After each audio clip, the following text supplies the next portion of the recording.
Hi, welcome back to the Running Master. My name's Dan and I compete in track athletics in the Masters category, predominantly over 800 metres and 400 metres.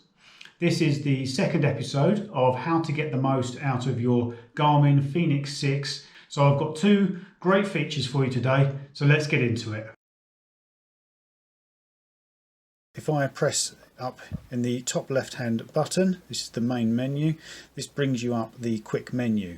Now if you use the up and down buttons to circle through these, I have previously customized mine, which I'll show you how to do in a second, and I think I've largely set it back to how it is as a default, but I can't remember exactly. But you'll probably find that these are the ones that you are likely to see when you first look at it.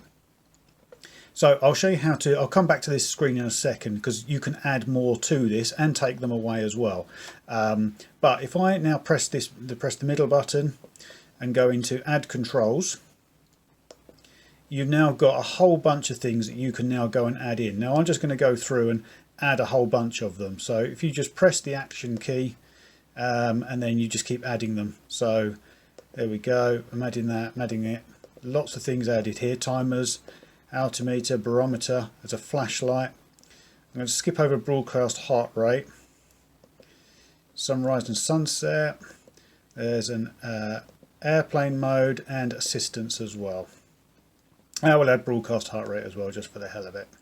Okay, so now if I go press the back button, you can now see that this little white line has appeared here as well. So what will happen is as you're going through, they'll start to appear. So this heart icon will disappear and a new one will come through as you go around them. So loads and loads of things you can do here. Some of them you'll find that are fairly self-explanatory, but some of them that you may not always know about. So there's a do not disturb mode. I'm just going to pop that on quickly just in case I get any emails and things that are coming through that I don't want to appear on screen right now and ruin this bit of the video. So you can change the backlight. Some of them that I will just want to flag to you, so you can go in there and put in a alternative time zone if you want to. So you can go and add something in, so you can then go and put in a different time zone if you want to have a different time zone recorded. We'll come back out of there. You can go and force a sync. You can disconnect and reconnect to your phone, switch the Wi-Fi on and off.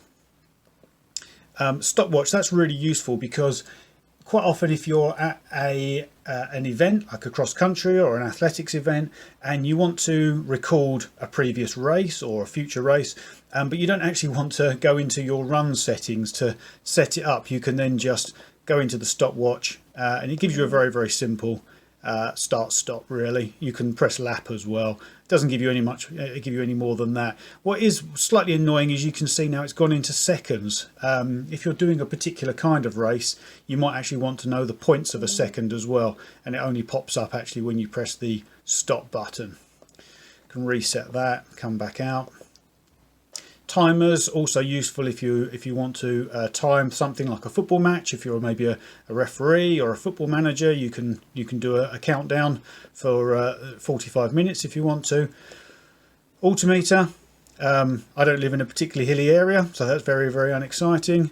And the barometer as well, if you're into that as well. Not much of a change there either. One thing that is quite useful is this flashlight. Now there's obviously a backlight, but a flashlight, if you put that on, you can see the screen's just gone very white. Now, actually, in this kind of in this kind of light, you won't really see much of an effect. But actually, this is really useful. It will, in a dark room, it will light up enough for you to be able to at least navigate your way.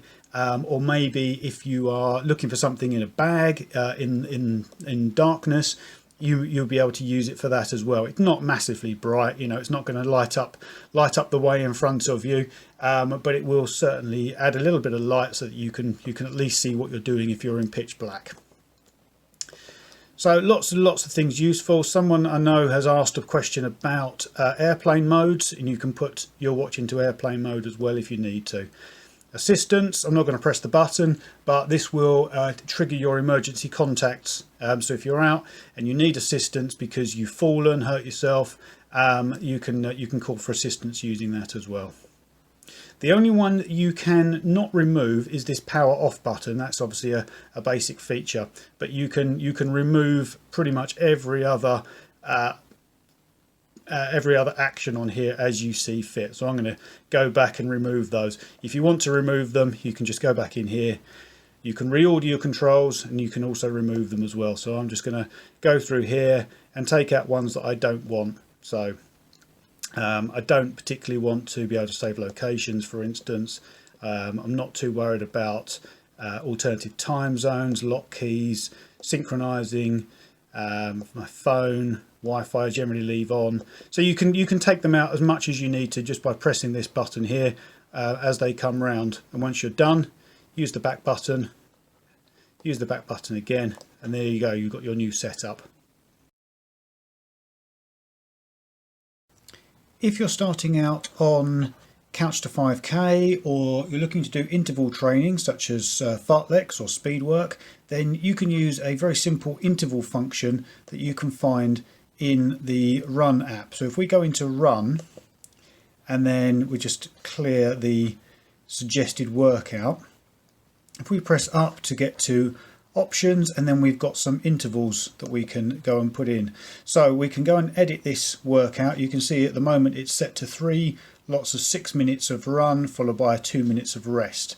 So we can quickly go and edit that. We can change the interval. At the moment it's set to 6 minutes, but you can change the type to distance if you want to. So you can run for a set amount of time before having a rest, but I will leave it as time, and we'll go back and change the interval to a different time. So if you're starting out on Couch to 5K, let's say, you might want to only run for 1 minute. So we can keep pressing that, and that gives us our 1 minute, and then we might want to then rest for say 4 minutes. So that would give us a 5 minute bit of work, which we might then do 6 times. So let's change the rest now to 4 minutes. So we now have 5 minutes of work, and we can repeat that a number of times. So we can repeat that 6 times, so that we've got our half an hour of activity. You can see that the number of reps can keep going up. I'm not sure if there is a limit, but you know, I think that's probably far enough. So let's come back down again to our 6, and once we've done that, we can add in a warm-up step and a cool-down step if we so wish as well. So we can just easily toggle that on or off. So if I now hit the back button, we can now go and do this workout, which will give us 6 minutes of 1 minute runs followed by a 4 minute rest in between each. And there we go, we can start the timer, and then it will tell us exactly what we need to do, and it will beep each time we get to the end of that portion of activity so that we can change it. So this is super useful if you want to do a speed session and want to run say for a quarter of a mile at pace, and then take a 3 minute recovery break, and you want to do that a set number of times. It's quite customizable, and even just a simple little interval workout function like this can open up so many different possibilities of ways of using it. So that's intervals, simply set on your watch within a few seconds. Hope you found those features useful. Let me know how you're getting on with your Garmin Fenix 6 in the comments below, and if you enjoyed the video and found it useful, don't forget to hit that like button. I'll see you for the next one. Take care and enjoy your run.